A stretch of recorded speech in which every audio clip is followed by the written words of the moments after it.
सूर्याय नमः। नमस्कार दोस्तों, आज आप सुनेंगे ज्येष्ठ मास महात्म्य में आगे की कथा और उससे पहले आप सुनेंगे भगवान श्री विष्णु के वामन अवतार की कथा। अब सुनिए भगवान श्री विष्णु के वामन अवतार की कथा। श्री महादेव जी ने यह कथा देवी पार्वती को सुनाई थी। महादेव जी कहते हैं कि हे पार्वती, प्रहलाद के विरोचन नामक पुत्र हुआ। विरोचन से महाबाहो बलि का जन्म हुआ। बलि धर्मज्ञ में श्रेष्ठ, सत्य, प्रत्येक के जितेंद्रिय, नित्य, धर्मपरायण, पवित्र और श्री हरि के प्रियतम भक्त थे। वे महान बलवान थे। उन्होंने इंद्र सहित संपूर्ण देवताओं और मृत गणों को जीतकर तीनों लोकों को अपने अधीन कर लिया था। इस प्रकार वे समस्त त्रिलोकी का राज्य करते थे। उनके शासन काल में पृथ्वी बिना जोते ही पक्के धान पैदा करती थी और खेती में बहुत अधिक अन्न की उपज होती थी। सभी गायें पूरा दूध देती और सारे वृक्ष भी सदा फल फूलों से लदे रहते थे। सारे मनुष्य पापों से दूर होकर अपने अपने धर्मों में लगे रहते थे। किसी को किसी प्रकार की चिंता नहीं थी। सब लोग सदा भगवान ऋषिकेश की पूजा किया करते थे। इसी प्रकार दैत्यराज बलि धर्म पूर्वक राज्य का पालन करने लगे। इंद्र आदि देवता दास भाव से उनकी सेवा में खड़े रहते थे। बलि को अपने बल का अभिमान था। वे तीनों लोकों का ऐश्वर्य भोग रहे थे। इधर महर्षि कश्यप अपने पुत्र इंद्र को राज्य से वंचित देखकर उनके हित की इच्छा से श्री हरि को प्रसन्न करने के लिए पत्नी सहित तपस्या करने लगे। धर्मात्मा कश्यप ने अपनी पत्नी अदिति के साथ प्रयोव्रत का अनुष्ठान किया और उसमें देवताओं के स्वामी भगवान जनार्दन का पूजन किया। उसके बाद भी 1 सहस्त्र वर्षों तक वे श्री हरि की आराधना में संलग्न रहे। तब सनातन देवता भगवान विष्णु भगवती लक्ष्मी जी के साथ उनके सामने प्रकट हुए। जगदीश्वर श्री हरि को सामने देखकर द्विज श्रेष्ठ कश्यप का हृदय आनंद में मग्न हो गया। उन्होंने अदिति के साथ प्रणाम करके भगवान की स्तुति की। तब भगवान बोले, हे विप्रवर, तुम्हारा कल्याण हो। तुमने भक्ति पूर्वक मेरी पूजा की है, इससे मैं बहुत संतुष्ट हूँ। तुम कोई वर मांगो तो मैं मनोरथ पूर्ण करूँगा। तब कश्यप जी ने कहा, देवेश्वर दैत्यराज बलि ने तीनों लोकों को बलपूर्वक जीत लिया है। आप मेरे पुत्र होकर देवताओं का हित कीजिए। जिस किसी उपाय से भी माया पूर्वक बलि को परास्त करके मेरे पुत्र इंद्र को त्रिलोकी का राज्य प्रदान कीजिए। कश्यप जी के ऐसा कहने पर भगवान विष्णु ने तथास्तु कहकर उनकी प्रार्थना स्वीकार कर ली और फिर देवताओं के मुख से अपने स्तुति सुनते हुए भी वही अंतर्ध्यान हो गए। इसी समय महात्मा कश्यप जी के सहयोग से देवी अदिति के गर्भ में भूत भावन भगवान का शुभागमन हुआ। इसके बाद 1000 वर्ष बीतने के बाद भी अदिति ने वामन रूपधारी भगवान विष्णु को जन्म दिया। वे ब्रह्मचारी का वेश धारण किए हुए थे। संपूर्ण वेदांगों में उन्हीं का तत्व दिखाई देता है। वे मेखला, मृग चर्म और दर्द आदि चिन्हों से विभाजित हो रहे थे। इंद्र आदि संपूर्ण देवता उनका दर्शन करके महर्षियों के साथ उनकी स्तुति करने लगे। तब भगवान ने प्रसन्न होकर और श्रेष्ठ देवताओं से कहा कि देवगणों, बताइए इस समय मुझे क्या करना है। तब देवता बोले, हे मधुसूदन, इस समय राजा बलि का यज्ञ हो रहा है, अतः ऐसे अवसर पर वे कुछ देने से इनकार नहीं कर सकता। प्रभु, आप दैत्यराज से तीनों लोक मानकर इंद्र को देने की कृपा करें। देवताओं के ऐसा कहने पर भगवान वामन यज्ञशाला में महर्षियों के साथ बैठे हुए राजा बलि के पास आए। ब्रह्मचारी को आया देख दैत्यराज सहसा उठकर खड़े हो गए और मुस्कुराते हुए बोले, अभ्यागत सदा विष्णु का ही रूप है, अतः आप साक्षात विष्णु ही यहाँ पधारे हैं। ऐसा कहकर उन्होंने ब्रह्मचारी को फूलों के आसन पर बिठाकर उनका विधि पूर्वक पूजन किया और फिर चरणों में गिरकर प्रणाम करके गदगद वाणी से कहा, विप्रवर, आपका पूजन करके आज मैं धन्य और कृतार्थ हो गया। मेरा जीवन सफल हुआ। कहिए, मैं आपकी किस प्रकार सेवा कर सकता हूँ? आप जिस भी वस्तु को पाने के उद्देश्य से मेरे पास पधारे हैं, उसे शीघ्र बताइए, मैं अवश्य दूंगा। तब वामन जी बोले, महाराज, मुझे बस 3 पग भूमि दे दो, क्योंकि भूमि दान सब दानों में श्रेष्ठ है। जो भूमि का दान करता है और जो स्थान को ग्रहण करता है वे दोनों ही पुण्यात्मा होते हैं। वे दोनों अवश्य ही स्वर्गलोक को जाते हैं। इसलिए आप मुझे 3 पग भूमि का दान कीजिए। यह सुनकर राजा बलि ने प्रसन्नता से कहा, बहुत अच्छा। इसके बाद उन्होंने विधि पूर्वक भूमि दान का विचार किया। दैत्यराज को ऐसा करते देखकर उनके पुरोहित शुक्राचार्य जी बोले, राजन, यह तो साक्षात परमेश्वर विष्णु हैं, जो देवताओं की प्रार्थना से यहाँ पधारे हैं और तुम्हें चकमे में डालकर सारी पृथ्वी हड़प लेना चाहते हैं। इसलिए इन महात्मा को पृथ्वी का दान न देना। मेरे कहने से कोई और ही वस्तु दान करो, पर भूमि नहीं। यह सुनकर राजा बलि हंस पड़े और धैर्यपूर्वक गुरु से बोले, हे ब्राह्मण, मैंने सारा पुण्य भगवान वासुदेव की प्रसन्नता के लिए ही किया है। अतः यदि स्वयं विष्णु ही यहाँ पधारे हैं तो आज तो मैं धन्य हो गया। उनके लिए आज मुझे यह परम सुख में जीवन तक अगर देना पड़ा तो मुझे कोई संकोच नहीं होगा। इसलिए इन ब्राह्मण देवता को आज मैं तीनों लोकों का भी निश्चय ही दान कर दूंगा। ऐसा कहता राजा बलि ने बड़े भाव के साथ ब्राह्मण के दोनों चरण पखारे और हाथों में जल लेकर विधि पूर्वक भूमि दान का संकल्प किया। दान देकर नमस्कार करके दक्षिणा रूप से धन दिया और फिर प्रसन्न होकर कहा, ब्राह्मण, आज आपको भूमि दान देकर मैं अपने को धन्य और कृतज्ञ मानता हूँ। आप अपनी इच्छानुसार इस पृथ्वी को ग्रहण कीजिए। तब भगवान विष्णु ने दैत्यराज बलि से कहा, राजन, मैं तुम्हारे सामने ही अब पृथ्वी को धारण करता हूँ। ऐसा कहकर परमेश्वर ने वामन ब्रह्मचारी का रूप त्याग किया और विराट रूप धारण करके इस पृथ्वी को ले लिया। समुद्र, पर्वत, द्वीप, देवता, असुर और मनुष्यों सहित इस पृथ्वी का विस्तार 50 कोटि योजन है, किंतु उसे भगवान मधुसूदन ने एक ही पैर से नाप लिया। फिर दैत्यराज से कहा, राजन, अब क्या करूं? भगवान का विराट रूप महान तेजस्वी था और महात्मा ऋषियों तथा देवताओं के हित के लिए प्रकट हुआ था। महादेव जी देवी पार्वती से आगे कहते हैं कि मैं तथा ब्रह्मा जी भी उसे नहीं देख सकते थे। भगवान का वह पग सारी पृथ्वी को लांघकर 100 योजन तक आगे बढ़ गया। उस समय सनातन भगवान ने दैत्यराज बलि को दिव्य चक्षु प्रदान किया और उन्हें अपने स्वरूप का दर्शन कराया। भगवान के विश्व रूप का दर्शन करके दैत्यराज बलि की प्रसन्नता की सीमा नहीं रही। उनके नेत्रों में आनंद के आंसू छलक आए। फिर उन्होंने भगवान को नमस्कार करके स्तोत्रों द्वारा उनकी स्तुति की और प्रसन्न चित्त से गदगद वाणी में कहा, परमेश्वर, आपका दर्शन करके मैं धन्य और कृतज्ञ हो गया। आप इन तीनों ही लोकों को ग्रहण कीजिए। तब सर्वेश्वर श्री विष्णु ने अपने दूसरे पग को ऊपर की ओर फैलाया, जो ग्रह, नक्षत्र, ग्रह और देवलोक को लांघता हुआ ब्रह्मलोक के अंत तक पहुंच गया, किंतु फिर भी पूरा नहीं पड़ा। उस समय पितामह ब्रह्मा ने देवाधिदेव भगवान के चक्र, कमल आदि चिन्हों से अंकित चरण को देखकर हर शुद्ध मन से अपने को धन्य माना और अपने कमंडल के जल से भक्ति पूर्वक उस चरण को धोया। श्री विष्णु के प्रभाव से वे चरणोदक अक्षय हो गया। वह तीर्थभूत निर्मल जल मेरु पर्वत के शिखर पर गिरा और जगत को पवित्र करने के लिए 4 दिशाओं में बह चला। वे चारों धाराएं क्रमशः सीता, अलकनंदा, चक्षु और भद्रा के नाम से प्रसिद्ध हुई। मेरु के दक्षिण की ओर जो धारा चली उसका नाम अलकनंदा हुआ। वे 3 धाराओं में बांटकर तृप्ति, पथका और स्तोत्र लाई। वह लोक पावनी गंगा तीनों नामों से प्रसिद्ध हुई। ऊपर स्वर्ग लोक में मंदाकिनी, नीचे पाताल लोक में भगवती तथा मध्य अर्थात मृत्यु लोक में वेगवती गंगा कहलाने लगी। यह गंगा मनुष्यों को पवित्र करने के लिए प्रकट हुई है। इनका स्वरूप कल्याण में है। आगे महादेव जी कहते हैं, हे पार्वती, जब गंगा मेरु पर्वत से नीचे गिर रही थी उस समय मैंने अपने को पवित्र करने के लिए उन्हें मस्तक पर धारण कर लिया। जो श्री विष्णु चरणों से निकली हुई गंगा का पावन जल अपने मस्तक पर धारण करेगा अथवा उनके जल का पान करेगा, वह संपूर्ण जगत का पूज्य होगा।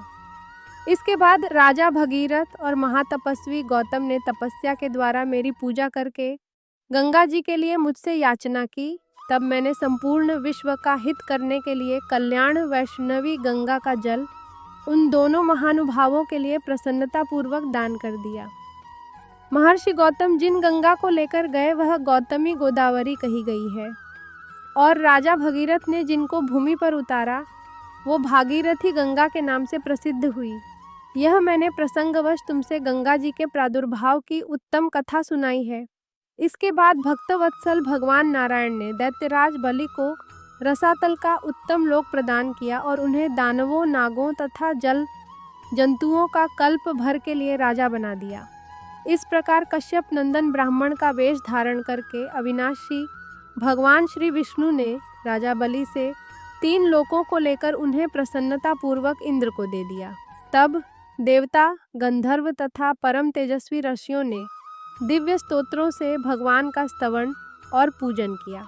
इसके बाद अपना विराट रूप समेटकर भगवान अर्चित वहीं अंतर्ध्यान हो गए।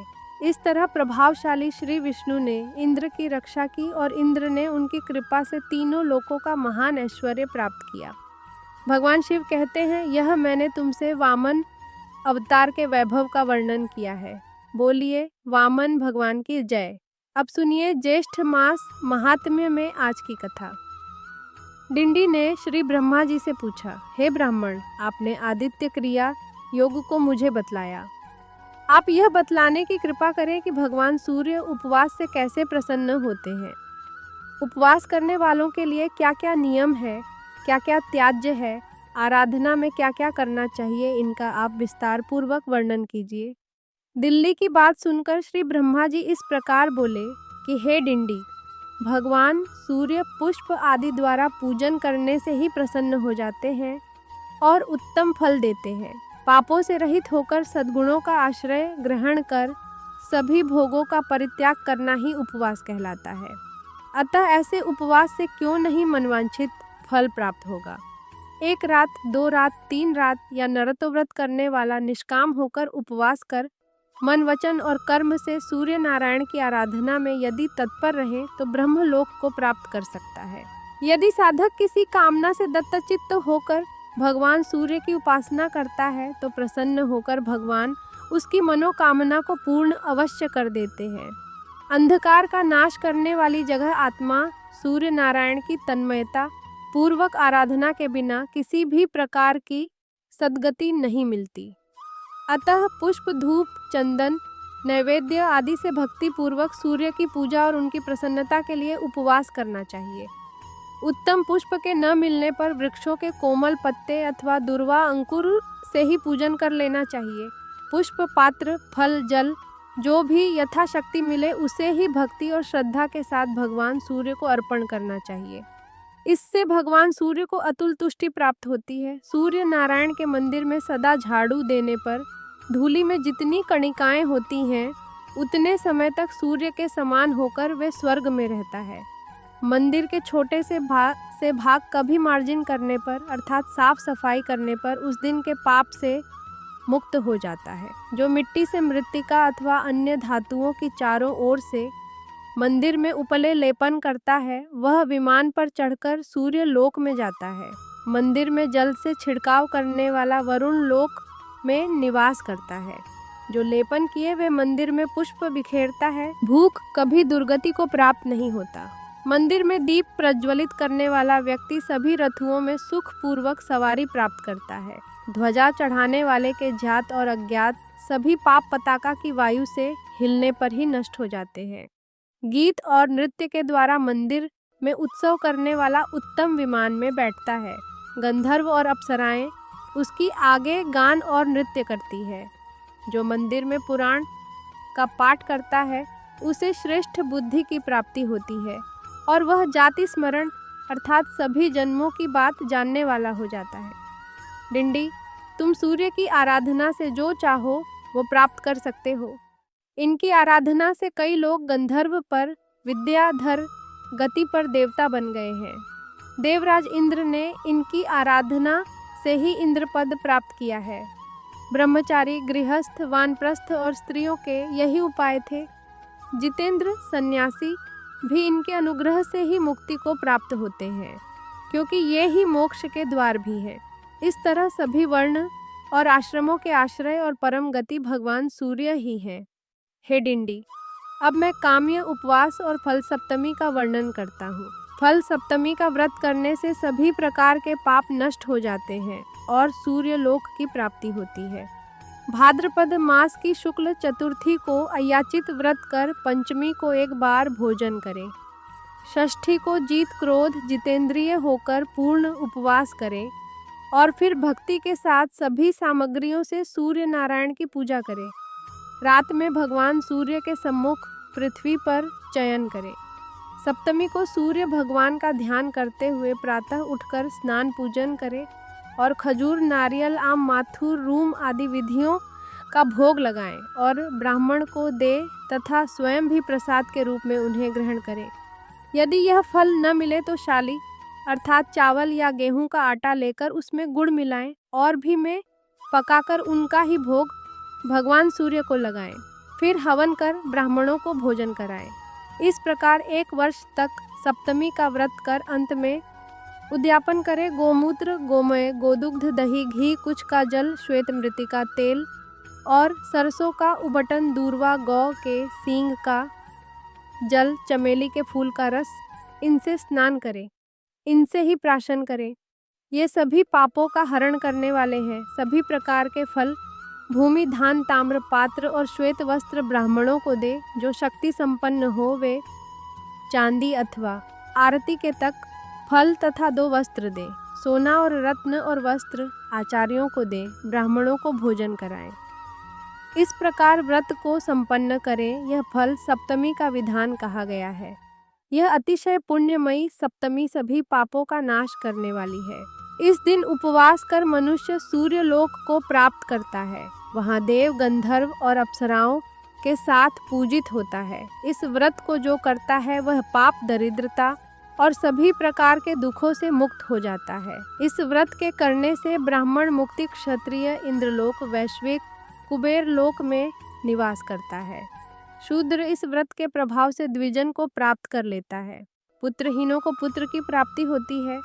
दुर्भाग्य का सौभाग्य शालिनी होती है और विधवा नारी अगले जन्म में वैधव्य प्राप्त नहीं करती। इस फल सप्तमी को समस्त वांछित पदार्थों को प्रदान करने वाली चिंतामणि के समान समझना चाहिए। इस कथा के श्रवण अथवा व्रत करने वाले की सभी इच्छाएं पूर्ण हो जाती हैं। अब जानिए सप्तमी व्रत के दिन प्याज पदार्थ का निषेध तथा व्रत के विधान और फल के बारे में। श्री ब्रह्मा जी कहने लगे, हे डिंडी, अब मैं तुमसे सप्तमी व्रत का विधान कह रहा हूँ। इस व्रत के करने से अपने से आगे आने वाली 7 पीढ़ी तथा पीछे की भी 7 पीढ़ी के पुस्तों का उद्धार हो जाता है। जो इस व्रत का नियम से पालन करता है उसे धन पुत्र आरोग्य विद्या विनय धर्म तथा अप्राप्य वस्तुओं की भी प्राप्ति हो जाती है। इस व्रत के नियम इस प्रकार हैं। सब में मैत्री भाव रखते हुए भगवान सूर्य का चिंतन करता रहे। मनुष्य को व्रत के दिन न तेल का स्पर्श करना चाहिए, न ही नीला वस्त्र धारण करना चाहिए और न ही आंवले से स्नान करना चाहिए और किसी से कलह तो बिल्कुल ही नहीं करनी चाहिए। इस दिन नीला वस्त्र धारण करके जो सत्कर्म करता है वह निष्फल हो जाता है। जो ब्राह्मण इस व्रत के दिन एक बार नीला वस्त्र धारण कर ले तो उसे उचित है कि स्वयं की शुद्धि के लिए उपवास करके पंचगव्य प्राशन करे, तभी वह शुद्ध हो सकता है। यदि अज्ञानवश नीली वृक्ष की लकड़ी से कोई ब्राह्मण दंत धावन अर्थात सुन कर लेता है तो वह 2 चंद्रयान व्रत करने से ही शुद्ध हो सकता है। और इस दिन रोमकूप में नीले रंग की प्रवेश करने मात्र से ही 3 प्रचंड व्रत करने से शुद्धि संभव है। जो व्यक्ति प्रमादवश नील वृक्ष के उद्यान अर्थात बगीचे में चला जाता है वह पंचगव्य प्राशन से ही शुद्ध होता है। जहाँ नील एक बार बोई जाती है वह भूमि 12 वर्ष तक अपवित्र रहती है। सप्तमी व्रत के दिन जो तेल का स्पर्श करता है उसकी प्रिय भारियां नष्ट हो जाती है, अतः तेल का स्पर्श नहीं करना चाहिए। इस तिथि को किसी के भी साथ द्रोह और क्रूरता भी करना उचित नहीं है। इस दिन गीत गाना, नृत्य करना, वीणा आदि वाद्य यंत्र बजाना, शब्द देखना, व्यर्थ में हंसना, स्त्री के साथ शयन करना, द्यूत क्रीड़ा, रोना, दिन में सोना, असत्य बोलना, दूसरे के अनिष्ट का चिंतन करना, किसी भी जीव को कष्ट देना, अत्यधिक भोजन करना, गली कूचों में व्यर्थ ही घूमना, दंभ, शोक, अस्वच्छता तथा क्रूरता, इन सभी का प्रयत्न पूर्वक परित्याग कर देना चाहिए। इस व्रत का आरंभ चैत्र माह से करना चाहिए। ब्रह्मा जी बोले, हे डिंडी, इस प्रकार मैंने सप्तमी के महात्म्य का वर्णन किया, जिसके श्रवण मात्र से सभी प्रकार के पाप मिट जाते हैं। आगे सुमंतो कहते हैं कि ही राजन, इतना कहकर ब्रह्मा जी अंतर्ध्यान हो गए और डिंडी भी भगवान सूर्य नारायण की आराधना हेतु प्रस्थान कर गया। हरे कृष्णा। इसके आगे की कथा आप अगली वीडियो में सुनेंगे। कथा पसंद आई हो तो वीडियो को लाइक ज़रूर करें और अगर आप चैनल पर नए हैं तो चैनल को सब्सक्राइब करना ना भूलें।